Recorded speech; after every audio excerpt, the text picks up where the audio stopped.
What do we expect from Pokemon these days? Well, for starters, a lot of games. These may not be the greatest AAA offerings on the market, but they're still pretty fun, offer expansions, and present a few new ideas to try to keep the series fresh. The biggest change in recent years being the full transition to 3D worlds in the mainline games, which has opened the door to new possibilities like Legends for the future of the franchise, while remakes of the older generations remain in the classic format to give players a variety of game styles in the modern age. All this sounds great on paper, of course. However, Game Freak's execution of this formula has left many with a lot to desire, with underwhelming visuals, lack of voice acting, and interesting programming being lead reasons why a large percentage of Pokemon fans find the current offerings to be shells of their predecessors. And sadly, I kind of fall into this group as well. In my personal experience, the only modern Pokemon games I bought were Sword Shield, but not the DLC because I honestly found the base game to be underwhelming.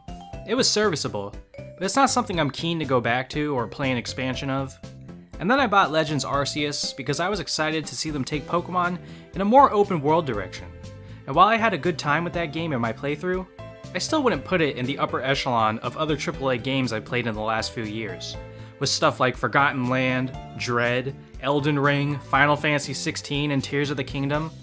When you compare Legends to this stuff, which is easily capable of the same level of development and budget, it's almost shocking, really. Not to say Legends is a bad game, and it's definitely a fun game, but it's nowhere near those other titles in my opinion.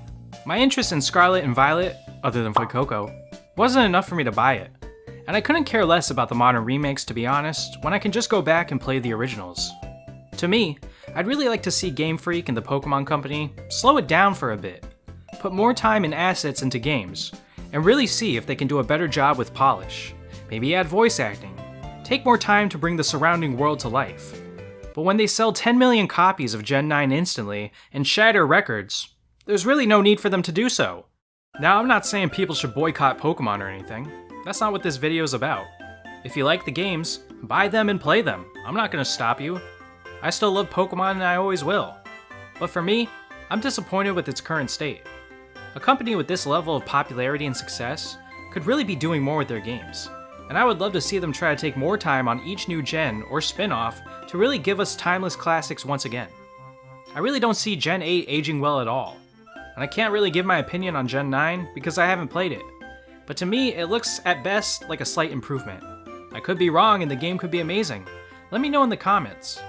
But I'm at the point where every time I see a Pokemon Presents announced, I'm literally expecting a new game.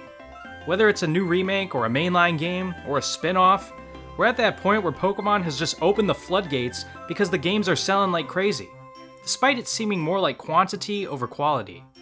And again, I can't blame them for that. Money is what drives a company in the first place.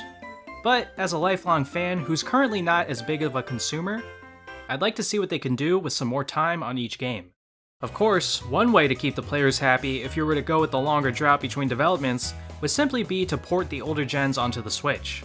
The Switch expansion pass for a long time was not worth the price in my opinion, but these days I think it's more justifiable when you have stuff like Banjo-Kazooie and Majora's Mask on there, but adding a game like Emerald to it? Now that's even more of a reason for people to get your expansion service. I've heard many say that Nintendo would rather just sell the games individually, but honestly, when the hell is that ever gonna happen? They have this entire virtual console thing going for an additional charge, and they would get so many people to buy it just by adding the older gens on it. This is a cash cow just waiting to be accessed. And I'm not even kidding when I say all I wanted from this week's Pokemon Presents was the old gens ported to the Switch. The two titles you see here will be available shortly after this presentation. Oh, what the fuck? I'll always love Pokemon. It's so near and dear to my heart, and I want to see it succeed, which it is. But I also want this new generation of developers to take the time and effort to really give us their own masterpieces. I don't personally know a single fan of this franchise who has been like, yeah, Sword and Shield are instant classic masterpieces, or the Gen 4 remakes are even better than the originals. But you hear that about Emerald, you hear that about Heart Gold and Soul Silver, or Black White 2, and that's not nostalgia talking. These are great games that can stand side by side with anything else made from their era. I'm not saying Pokemon needs to live in the past, but I just want to see that same level of love and care that those games had put into the games of the future, so that they can continue this amazing legacy that's been around for decades. So, let me know what you think about Pokemon these days. Are you still a happy consumer, or have you fallen away from the franchise for your own reasons? Love reading your guys' opinions in the comments, and as always, thanks for watching. I'll see you all in the next video. Have a great day. Deuces! No, seriously, where the hell did that net come from? Hey guys, thanks for watching as always. If you enjoyed, I'd really appreciate if you could leave a like, a comment, or even subscribe for more. And now I shall name every Pokemon in order. Bulbasaur, Ivysaur, Venusaur, Charmander, Charmeleon, Charizard, Squirtle, Wartortle, Blastoise,